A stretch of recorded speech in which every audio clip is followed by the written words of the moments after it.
Kini, ada cara lain untuk mendapatkan emas tanpa harus membeli dan menyimpan emas batangan sendiri. Bursa Efek Indonesia resmi meluncurkan 5 ETF berbasis emas pada 10 Agustus 2026. Lalu, apa itu ETF emas?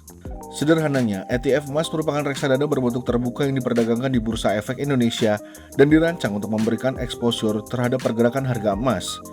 Perbedaannya dengan membeli emas batangan ada pada bentuk kepemilikannya.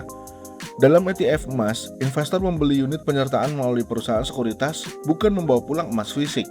Nilai unit tersebut kemudian bergerak mengikuti kinerja aset emas yang menjadi dasarnya. Jadi, investor tetap bisa mendapatkan keuntungan dari kenaikan harga emas tanpa harus menyimpan emas batangan secara langsung.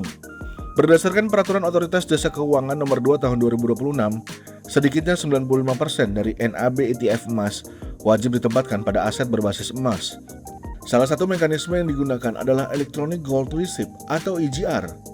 Melalui EGR, emas fisik yang tersimpan di Pegadaian dapat direpresentasikan dalam catatan kepemilikan elektronik dan menjadi salah satu aset dasar bagi ETF emas yang diperdagangkan di BEI. Apa keuntungannya bagi investor? Salah satunya adalah lebih praktis, karena investor tidak perlu membeli, membawa, atau menyimpan emas fisik sendiri. ETF emas juga bisa dibeli dan dijual selama jam perdagangan bursa, yang juga memberikan transparansi harga. Investasinya juga dilakukan dalam bentuk unit ETF, sehingga investor tidak harus membeli satu batang emas secara utuh.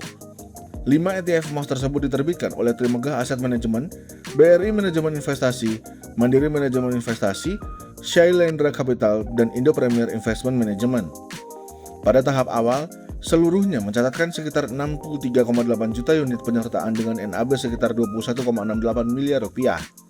ETF emas yang diluncurkan juga disebut telah mengantongi prinsip syariah berdasarkan Fatwa Dewan Syariah MUI. Dengan begitu, investor syariah juga dapat berpartisipasi pada produk ini. Cara membelinya pun pada dasarnya mirip dengan membeli saham. Investor perlu memiliki rekening efek dan rekening dana nasabah, menyetorkan dana, mencari kode ETF emas di aplikasi sekuritas, lalu menunggu order pembelian. Meski praktis, ETF emas tetap memiliki hal yang perlu diperhatikan. Harga ETF tidak selalu bergerak persis sama dengan emas fisik, dan ada biaya pengelolaan maupun biaya transaksi yang perlu diperhitungkan. OJK menyatakan peluncuran instrumen ini telah disiapkan dari sisi regulasi, infrastruktur, dan perlindungan investor. Salah satu langkah perlindungannya adalah keterbukaan informasi melalui prospektus serta pengawasan terhadap manajer investasi.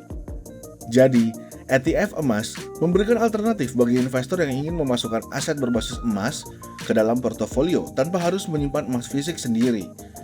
Sebelum membeli, investor tetap perlu memahami prospektus, biaya, mekanisme perdagangan, aset dasar, dan resiko produknya.